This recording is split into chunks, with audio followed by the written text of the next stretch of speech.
Bakit walang bunga ang pagkakilala ng tao kay Kristo? Pag sinabi pong walang bunga ang pagkakilala, ibig sabihin walang resulta. Okay? Yung bunga kasi is resulta ng pagkakilala mo. Kumbaga sa isang senaryo mga kapatid, kung ikaw po ay tawag dito ay nagtatanim ng palay, hindi po natatapos doon lang sa pagtatanim. So, ang tinitingnan mo po ay kaya ka nagtanim dahil alam mong may resulta ang iyong pagtatanim at ang iyong paghihirap. Gayon din mga kapatid dito sa ating pag-aaralan, maraming tao po ang nakakakilala kay Kristo. Subalit, wala po itong resulta, wala po itong bunga. Ibig sabihin, kung magsasabi sila na may bunga pagkakilala nila, wala namang ebidensya. So, paano po ba natin malalaman na ang isang pong tao ay mayroong bunga o pagkakilala sa ating Panginoong Jesucristo? Kaya sa oras na ito mga kapatid, ito po ay mahalaga na matalakay po natin sa gabi ito. Sa unang pagbasa mga kapatid, kung kayo po ay may mga Biblia. Dahil dito, sikapin ninyong idagdag sa inyong pananampalataya ang kabutihan, sa inyong kabutihan ang kaalaman. 6. Sa inyong kaalaman ang pagpipigil sa sarili, sa inyong pagpipigil sa sarili ang katatagan, sa inyong katatagan ang pagiging makadiyos. 7. Sa inyong pagiging makadiyos ang pagmamalasakit sa kapatid, at sa inyong pagmamalasakit ang pag-ibig. 8. Kung ang mga katangiang ito ay taglay ninyo at pinagyayaman ang inyong pagkakilala sa Panginoong Jesucristo, ay hindi mawawala ng kabuluhan at kapakinabangan. 9. Ngunit kung wala sa inyo ang mga ito, kayo ay parang bulag at hindi nakakakita at nakalimot na nilinis na kayo sa inyong mga kasalanan. 10. Kaya nga mga kapatid, lalo kayong maging masigasig upang matiyak ninyo na kayo ay tinawag at pinili ng Diyos. Kung gagawin ninyo ito, hindi kayo matitisod. So dito po sa ating pong binasa, ito po'y sinulat ni Apostol Pedro. Okay? Sinulat niya po ito saan? Sa mga mananampalataya. Tatandaan niyo po mga kapatid, naka-address po ito sa mga mananampalataya. Hindi po ito mga kapatid naka-address doon sa mga tao na hindi po nakakakilala sa Panginoon, kasi yung mga taong hindi nakakakilala kay Kristo, wala po yung bunga ng pagkakilala, wala po yung resulta. Kaya nga pag tinanong mo po ang taong wala pang pagkakilala kay Kristo, tandaan niyo, usapan po dito, pagkakilala kay Kristo. Okay? May mga taong kilala nila ang pangalang Jesucristo, pero wala silang pagkakilala, kasi pag kinikilala mo ang isang taong nabubuhay o isang bagay, naniniwala ka doon. Nakuha ninyo mga kapatid? So kung kinikilala mo siya, ginagalang mo siya, nire-respeto mo siya, sinusunod mo siya. So yun po yun. So bagamat kilala nila ang pangalan, pero hindi po nila kilala ang kabuuan kung sino si Jesucristo, dahil ang tao pong hindi nakakakilala o walang pagkakilala kay Kristo, hindi niya po alam kung sino si Kristo sa kanyang buhay. Alam lang po ng taong hindi mananampalataya na si Kristo ay namatay, si Kristo po ay napako. Pero, kung tatanungin mo ang isang taong wala pang pagkakilala kay Kristo, sino si Kristo sa'yo, hindi niya alam ang kanyang isasagot. Maaaring sabihin na si Kristo ay Diyos. Maaaring sasabihin ng isang tao, mga kapatid, ay si Kristo yung namatay sa krus. Pero, ang taong nakakakilala o may pagkakilala kay Kristo, ang isasagot niya, pag tinanong siya, sino ba si Kristo sa'yo? Siya ang tagapagligtas. Siya ang Diyos na tagapagligtas na tumubos ng kasalanan mo. Yan ang isasagot mga kapatid na nakakakilala kay Kristo. Subalit, hindi po yun yung kabuuan. Ang nakakakilala kay Kristo mga kapatid ay mayroong sinyalis. Okay? Binasa natin mga kapatid sa sulat ni Pedro na para tayo daw po ay magkaroon ng bunga, hindi po tayo maging tamad o mga walang bunga sa pagkakilala. Okay? Para daw hindi tayo para magkaroon tayo ng tinatawag na ebidensya. Kailangan ito po ay nasa buhay natin. Una, sinabi diyan pananampalataya. dapat pala ang isang taong nakakakilala kay Kristo, may pananampalataya. At ang sabi dyan mga kapatid, ang faith, o yung pananampalataya, no? Yung faith sa wikang Ingles, sabi dyan, ang faith po is a foundational, first and most important quality. Okay? Yun po yung nagiging dahilan. Bakit may mga tao na kahit na sila po ay ginagawa ng masama, pinipigilan po silang magsimba, pinipigilan silang maglingkod, ang titigas ng ulo. Di ba may mga ganyan, na-experience po natin yan. Nung tayo po ay nagsisimula pa lang, pinipigilan tayo ng ating mga magulang. Di ba? Huwag ka na magsimba. Ganyan-ganyan. Nagbabago ka ng reliyon, naghihirap tayo. Ganyan po nangyari sa akin nun eh. Kaya tayo naghihirap dahil nagbabago ka ng reliyon, nagganyan-ganyan ka. So, bakit po tayo nagpapatuloy? Dahil po yan sa pananampalataya. Naniniwala kasi tayo kay Kristo. Okay? Lahat po ng tao, mga kapatid, na basta naniniwala sa Diyos, sa Pilipinas po pinag-usapan. Kahit na ang isang taong hindi nagsisimba, naniniwala kay Kristo, pero hindi ibig sabihin naniniwala siya, sumusunod siya. Naniniwala lang siya na nag-exist, pero hindi siya sumusunod. Kasi kung siya po ay sumusunod at naniniwala, hindi niya dapat pinipigilan ang isang tao na gustong maglingkod sa Diyos. At yan ang naranasan natin. Yung iba sa atin pinipigilan, yung iba sa atin pinapalayas. Dahil hindi nila naiintindihan yung tinatakbo ng buhay natin. Akala kasi ng mga tao, mga kapatid, tayo ay nalilihis sa tamang landas. Dahil hindi na nila lubos maisip, dahil nagbago na pati ang mindset natin. Dati kang nagiinom, dati kang mayroong bisyo. Ngayon, hindi ka na makainuman ng tatay mo. Nagagalit ang tatay mo sa'yo. Dati nagiinuman kayo pag sahod mo. No? Nagja-jamming kayo ng papa mo, ano kayo. Pero nung nakakilala ka kay Kristo, yung totoong pagkakilala kay Kristo, yun yung nagpabago sa'yo na hindi pala ako nabuhay para maglasing. Hindi pala ako nabuhay para magbisyo, kundi sumunod kay Kristo. Kaya nung sumunod ka kay Kristo, nagbago ang mindset mo, iba na rin ang tingin sa'yo ng pamilya mo. Akala nila, nagiging threat ka sa kanila. Na nagiging suwain ka. Okay? So yun po ang nangyayari. Ngayon po, dahil dyan sa pananampalataya na hindi nauuga. Kaya minsan iisip nila, napakatigas ng ulo mo, sinabihan na kitang huwag magsimba at doon ka na lang magsimba sa ating pinagmulan. Dahil kasi sa pananampalataya, kasi yan ang first and most important quality ng ating pagkakilala kay Kristo. Ngayon, sabi diyan, other quality built on it. Yung ibang quality daw, ay doon po nakabuild, doon po yung halimbawa, ito po yung faith, no? Halimbawa, ito po, itong foundation na ito, no? Ano po ba ang mga pyesa o yung mga kasama na tawag patungkol po sa electric fan?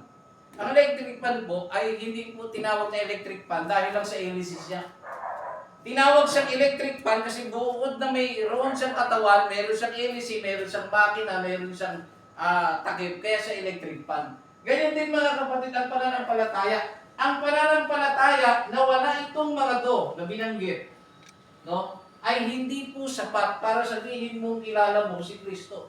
Dahil ang tunay pong nakakilala kay Kristo, sabi din nga mga kapatid, first and most important quality itong faith.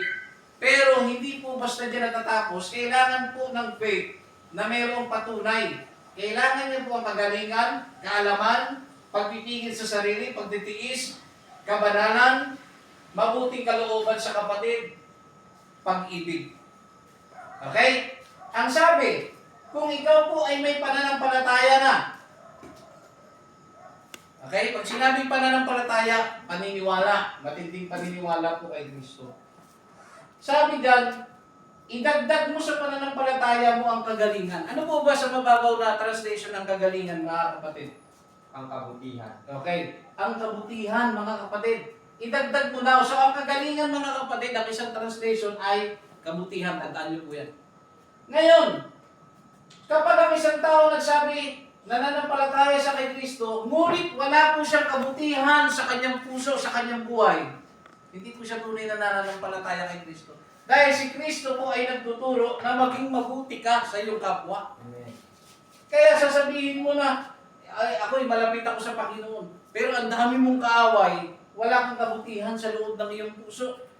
Di ba? Kasi kung ikaw po ay may kabutihan sa iyong puso, mga kapatid, ikaw po mga kapatid dapat ay hindi pinamumugaran ng napakaraming kaaway. Okay? Sumunod po, pananampalataya, idagdag mo daw ang kagalingan. Sumunod ay idagdag ang kaalaman. Kailangan mo mga kapatid magkaroon ka ng kaalaman patungkol po kay Kristo at mangyayari lamang po yan sa pamamagitan po ng pakikinig at pag-aaral ng salita ng Diyos. So kailangan po natin magkaroon tayo ng kaalaman kasi kung wala tayong kaalaman mga kapatid, magiging mangmang po tayo. At kung ano lang po ang ating napakinggan nung tayo'y bata pa, yun po yung pangangako natin hanggang pagtanda. Nakuha ninyo? Gaya nito, marami po sa atin ang naniniwala na kapag ang tao po ay namatay, siya po ay mapupunta muna sa purgatorio. Okay? Doon daw, nililinis daw mga kapatid ang tao bago ka mapunta ng langit. Ngunit, kung ikaw po ay may kaalaman at nagbabasa ka ng Biblia, at alam mo ang aral ni Kristo, hindi ka maniniwala sa purgatorio. Dahil hindi po nagturo si Kristo patungkol po sa purgatorio at wala po siyang tinuro patungkol doon. Kahit pa, alam niyo, napakaswerte po natin sa ating panahon, madali lang po malaman kung totoo ang isang bagay o hindi. Kahit gamitin mo na mga kapatid ang Google, hanapin mo, may purgatorio ba sa Biblia? Wala pong ililitaw mga kapatid. Yun po ang pinakamabilis kasi napakadami po ng pahina ng Biblia. No, abutin ka ng taon bago mo yan maubos. Subalit kung nagmamadali ka, i-type mo lang doon, hindi po yan lilitaw ang salitang purgatorio. Yan po ay gawa-gawa lamang pong aral. Okay? So kung ikaw po ay nananampalataya kay Kristo, hindi ka maniniwala sa purgatorio. Bakit? Meron ka kasing kaalaman. So kailangan meron kang nalalaman mga kapatid. So bukod sa pananampalataya, magkaroon ka daw ng kagalingan at magkaroon ka ng kaalaman. Sumunod mga kapatid, dapat meron kang pagpipigil sa sarili. Pag sinabi pagpipigil sa sarili mga kapatid, pinipigilan mo ang sarili mo na mapunta ka sa isang sitwasyon na ikasasama mo. Okay? Pinipigilan mo rin ang iyong pananalita na magsalita ka ng bagay na hindi po matuwid sa Panginoon. Marunong kang magpigil. Noong una, nung hindi ka pa nakakakilala kay Kristo, di ba, marami sa atin dito, palamura. Tama po ba? Marami sa atin palamura. Marami sa atin dito, mahilig mag-trip, nang tatago ng tsinelas, kung ano man mga kapatid ang tinatago. So, tayo po ay naging masama nung araw mga kapatid. Subalit, nung tayo po ay nakakilala kay Kristo, natututunan natin pigilin ng ating sarili na gumawa ng hindi maganda sa ating kapwa. Yan, nasa ikakasama natin. Sumunod mga kapatid, magkakaroon ka po mga kapatid ng pagtitiis. Idagdag mo daw sa pananampalataya mo ang pagtitiis. Okay? Marunong ka magtiis. Sumunod mga kapatid, kabanalan. By the way pala mga kapatid, pag sinabing pagtitiis, malaki po ang parte nito sa pananampalataya. Kasi po pag nawala po ang pagtitiis sa isang taong nananampalataya, madali po yan mawawala sa paglilingkod sa Diyos. Okay? Hindi ka marunong magtiis. Halimbawa, nung ikaw ay hindi pa naglilingkod sa Diyos, mahal mo ang buhay mo. Tama? Nung ikaw ay naglingkod na sa Panginoon, para bagang blessing sa iyo ay parang masyadong mainap. Tapos napapaisip ka, totoo kaya itong ginagawa ko? Totoo pa kaya itong pinapasok ko? Totoo pa kaya itong Kristo na ito? Simula nung ako'y naglingkod, bakit parang ginakapos dali ako? Tatandaan niyo po, ang Panginoon ay sinusubukan tayo kung minsan. At kailangan po natin itong maipasa.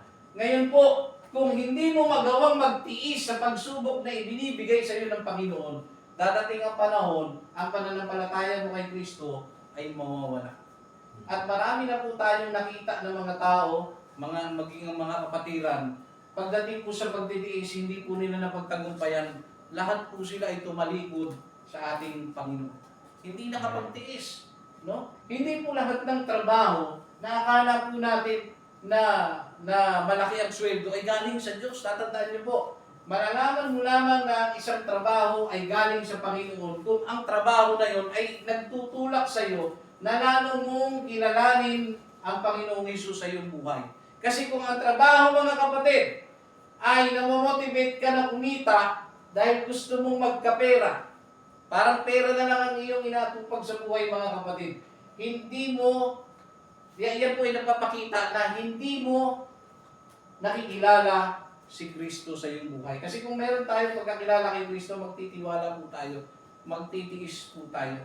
Importante po ang pagtitiis. Sa lahat ng aspeto ng buhay, mga kapatid, kailangan po natin magtiis. Alang-alang sa ating pananampalataya kay Kristo. Okay? Sumunod po, mga kapatid, ang kabanalan. Isa po yan, mga kapatid, sa importanteng quality ng isa pong mananampalataya ni Kristo, ang tinatawag na kabanalan. Ikaw ay magiging maayos na mula sa iyong pag-iisip, pananalita, ang pagkilos mo, maging ang iyong pamumuhay. Kung ikaw po ay may pagkakilala kay Kristo, mga kapatid, kung dati, halimbawa ikaw ay isang babae, mahilig kang magsuot, mga kapatid, ng spaghetti, mahilig kang magsuot ng mga may iksi, kung ikaw naman na lalaki, mga kapatid, ay mahilig, bibili ka lang ng suka, nakahubad ka, o ay nakasando ka, mga kapatid, yan po ay bagay na kung saan ay pinagbabawal po sa aral ni Kristo. Na dapat daw, sabi ng Biblia, magpakabanal po tayo. Ang aral kasi ng Biblia, magpakabanal. Bakit? Ang word kasi na magpakabanal ay nagtuturo, nagpapakita sa atin na hindi kasi tayo banal. Kaya sinasabi ng aral ni Kristo, magpakabanal kayo sa inyong pamumuhay. So kung ang ating sinusuot dati ay hindi po maayos sa mata ng Panginoon, tayo po ngayon ay nagdadamit na ng bagay na kung saan ay maayos na po at ang po sa aral ni Kristo. Naunawaan po ba natin, mga kapatid? Sumunod po, sa pananampalataya, dapat po, mga kapatid, mayroon ka pong mabuting kalooban sa kapatid. Pag sinabing mabuting kalooban sa kapatid, meron kang maayos, mga kapatid, na relasyon sa iyong kapatid. Yan man ay kapatiran mo, spiritual, no? Kasi ito kasi tumutukoy sa spiritual eh. Okay? Tayo, magkakapatid po tayo, spiritual eh. Ngayon po, dapat may mabuti po tayong kalooban sa kapatid. Ang hindi po dapat, mga kapatid, na meron lang tayong mabuting kalooban sa isa lang, sa isang kapatid lang. Dapat pala balanse. Hindi pa pwede, mga kapatid, na mimili ka lang ng gagawin mong best friend sa loob ng simbahan o kakaibiganin mo. So dapat pala, balanse po, lahat tayo ay nagmamahalan. Sumunod po, mga kapatid, kung ito ay may pananampalataya, meron ka dapat pag-ibig. Nakikitaan ka ng pag-ibig sa iyong ginagawa, sa iyong pamumuhay, sa lahat ng aspeto, nakikitaan ka po, mga kapatid, ng pag-ibig, lalo na sa pagsunod po sa ating Panginoong Jesucristo. Ngayon po, gusto kong sabihin o ituro sa inyo, mga kapatid, na kung tayo po ay may tunay na pananampalataya kay Kristo, huwag niyong isipin na kailangan niyo munang perfectin ito bago niyo ito gagawin. Okay? Na kapag meron ka na nito, tsaka mo ito isusunod. Hindi po. Ang Biblia po ay nagtuturo sa atin kung ikaw po na-build mo na ang iyong pananampalataya kay Kristo, other quality build on it. Ito, quality to. Pero itong mga kapatid, ay nakasaklaw po, mga kapatid, sa pananampalataya. Kaya kung may pananampalataya ka, natural, kung ikaw po may pananampalataya, meron ka ng kabutihan dapat. Okay? Meron ka ng kaalaman. Ibig sabihin, sabay-sabay po yan, mga kapatid, na ine-exercise natin sa ating buhay. Ina-apply po dapat natin yan. Ginagawa po dapat natin yan sa ating buhay. Okay? Hindi po natin siya gagawin dahil sa panahon okay tayo. Alam niyo, mga kapatid, isang bagay lang ang, ewan ko kung mag-a-agree kayo, pero ito po ay experience ko na-experience ko. Pag maganda ang iyong kalooban, madali gawin ang lahat ng yan. Pero pag discourage ka, bugnot ka sa araw na yan o sa sandali. Okay? Minsan, dahil sa mga hindi magandang nangyayari sa ating buhay, hindi po natin ina-apply ang mga bagay na ito. Isang example. Buhay pamilya. Pinakamalapit. Buhay pamilya. Or love life. Pag hindi maganda ang iyong relasyon sa iyong kasintahan o iyong asawa, o sa iyong best friend, o sa iyong relasyon pang pamilya, ano po ba ang nararamdaman natin? Meron po tayong nararamdamang galit. No? Saan? Sa puso. Sumunod mga kapatid, minsan sama ng loob.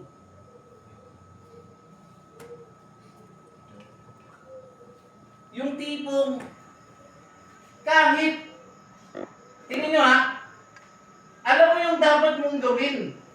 Pero dahil sa galit ka, ayaw mong gawin. Nagigess nyo mga kapatid, ayaw mong gawin. O, experience ito. Pagtatapat ko sa inyo, lahat tayo hindi perfecto kahit ako sa asawa ko. No? Ang hindi ko lang naintindihan, at dapat malawak ang isipan natin ha, kahit alam natin ang tama natin gawin, dahil kilala na nga natin si Kristo eh. Ang isa sa aral ni Kristo, di ba? Pag-ibig. Mahalin mo kapwa mo, asawa mo, etc. Basta tumutukoy na ako sa tao ha, pang relasyon, pang tao. Mabuti dapat ang kalooban mo. Hindi lamang sa kapatid, kundi sa general. Gayon din po mga kapatid, may pagtitiis ka. Meron kong pagtitigil sa sarili. Isipin nyo ha, pag galit ka, nawawala ang pag-ibig mo. Tama o hindi? Nawawala ang pag-ibig mo. Especially tayo mga lalaki, no? Halimbawa, ikaw eh, nasa ligawang stage ka. Okay? O kaya, kayo na, halimbawa. Pag galit ka, ang mangyayari mga kapatid, kahit na hindi ka dumano sa gawain, okay lang. Dako niya, kahit hindi ka na dumano sa paglilingkod sa Panginoon, okay lang sa'yo. Bakit galit ka eh? Ang magiging dahilan mo pa, kasi naman magsimba ako at may sama ako ng loob, niloloko ko lang ang sarili ko. Alam niyo mga kapatid, ito ang mahirap sa tao. Hindi niya alam ipaghiwalay ang personal na buhay at ang koneksyon niyang personal sa Diyos. Walang kinalaman ang Panginoon sa pag-aaway niyo na hindi ka lang tinimplahan ng kape. Okay? O may hindi ka nagustuhan na trato ng iyong asawa o iyong best friend, etc. ng iyong kapwa. Tapos, ayoko, hindi mo na magsisimba. Kahit alam naman natin ang tama nating gawin, hindi natin ginagawa dahil sa galit, sama ng loob o inalakit, lahat ng negatibong bagay. At tandaan niyo po mga kapatid, tayo po ay nilikha ng Diyos na mabuti. Huwag niyong kakalimutan niya. Kaya pag dumadating ang bagay na ito, galit, sama ng loob, mga negatibong bagay sa isip mo, alam niyo po ba nagre-react yung katawan natin na gumanti? Nagre-react ang katawan natin na huwag gumawa ng mabuti. Pero ito dapat natin intindihin. Kung nakakakilala po tayo kay Kristo, ilagay lang natin si Kristo sa atin. Halimbawa, gustong-gusto mo nang gumawa ng hindi maganda sa kapwa mo. Ilagay mo, gantagad ka eh. Ilagay mo ngayon si Kristo sa iyo. Kung si Kristo ba ang nasa katayuan mo, ano kaya ang kanyang unang hakbang na gagawin? Susuntukin niya rin kaya? Kasi gantagad ka na eh. Di ba? O kaya, kung si Kristo ay nasa iyo, ihahatid ko pa kaya pa uwi? Halimbawa, yung kasintahan mo, ihahatid mo pa ba? Susunduin mo pa ba? Okay? Ilagay lang natin si Kristo sa atin. Mag-isip po tayo ng tama. Okay? Tulad mga kapatid, kung lahat daw yan ay nasa atin na, sabi niya sa number 8, sapagkat kung nasa inyo ang mga bagay na ito at sumasagana. Take note, kung ang lahat daw ng itong bagay na ito ay nakapaloob na sa pananampalataya mo at ang sabi dyan, sumasagana. Ibig sabihin, ini-apply mo sa buhay mo. Yung nag-i-improve ka doon, nagmamahal ka pa rin. So yan, kapag nakapaloob na yan, sabi dyan, kailangan po yan ay sumasagana. Ibig sabihin, lumalago. Sabi dyan, hindi kayo pababayaang, okay? Hindi kayo pababayaang maging mga tamad o walang bunga sa pagkakilala sa ating Panginoong Jesucristo. Kung yan daw po ay nasa atin. Sumunod, sapagkat yaong wala, take note mga kapatid, yung mga tao naman na wala ng mga quality na yan, okay? Sapagkat yaong wala ng mga bagay na ito ay bulang. Nakikita niyo mga kapatid? Bulang. Kaya ito ang maging motivation ninyo. Kapag kayo ay sinusuklian ng tao ng hindi maganda, yung pag-ibig na ginagawa mo ay hindi niya sinusuklian ng pag-ibig at panay hinanakit, panay mga hindi magaganda ang idinudulot sa iyo mga kapatid. Isa lang dapat mong maintindihan. Kulag kasi sila. Okay? Ilang beses ka nang binabaliwala, ilang beses ka ng mga kapatid ginagawa ng masama, huwag mo silang gantihan. Kailangan mong maintindihan. Kaya sila ganun. Dahil hindi sila nakakakilala kay Kristo.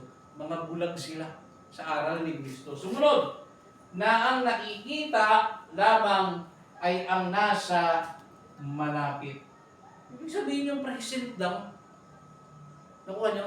Present lang yung nakikita nila. Bigyan ko kayo ng halimbawa. Halimbawa, ikaw ay estudyante. Okay? Estudyante ka.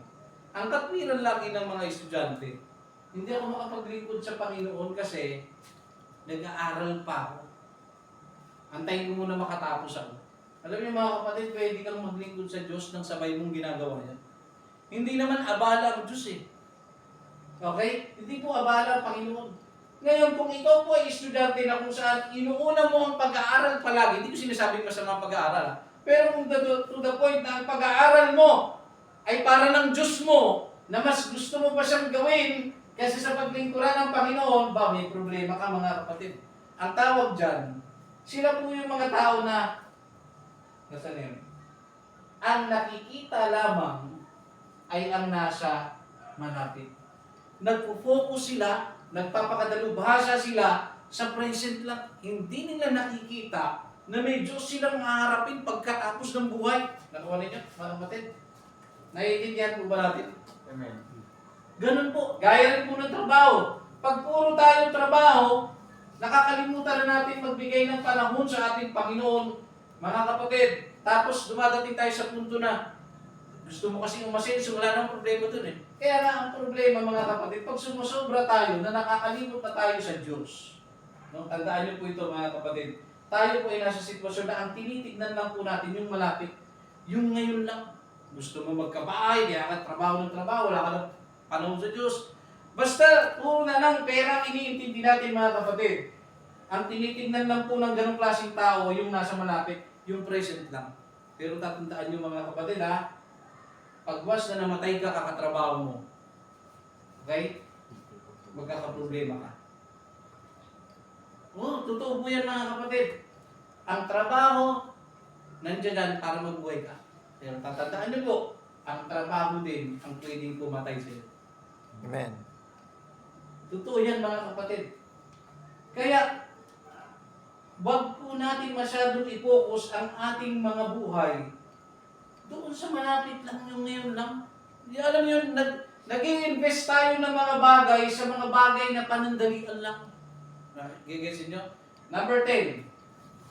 Kaya mga kapatid, pagsikapan ninyong mga panatag. Yung panatag mga kapatid, dapat daw mapalagay ka na doon. No? Palagay ka na dapat. Sikapan mong maging palagay ka na, no? Sa pagkatawag sa iyo, pagkahirang sa inyo. Sapagkat kung gayon ang gawin ninyo, ang mga bagay na ito ay, kung gawin niyo mga bagay na ito, ay hindi kayo mga titisod kailanman. Pag sinabing mga titisod, hindi po kayo madi-discourage, hindi po kayo mawawala sa paglilingkod sa ating Panginoon. So ano po ang dapat natin gawin bago po tayo magtapos mga kapatid? Sinasabi ng Biblia, pagsikapan ninyo na makontento kayo na naglilingkod kayo sa Diyos. Kasi pag hindi kayo nakontento sa paglilingkod, naghahangad pa kayo ng iba pang bagay na gusto ninyong mangyari sa buhay ninyo, mawawala po kayo sa paglilingkod sa Diyos. No? Kailangan nyo po makontento, maging masaya kayo na naglilingkod po kayo sa ating Panginoon. So para tapusin ang pag-aaral natin ito mga kapatid, bakit walang bunga ang mga tao sa pagkakilala kay Kristo? Bakit po mga kapatid? Dahil po wala po silang pananampalataya kay Kristo. Okay? Di ba sa walang pananampalataya, wala rin po silang kagalingan, wala silang kaalaman, wala silang pagpipigil sa sarili, etc. No? At ang isa pa dahilan kung bakit wala po tayong pagkakilala kay Kristo, kasi po hindi po naniniwala ang tao na si Kristo po ay Diyos. Okay? Siya po ang Diyos na nagkatawang tao. So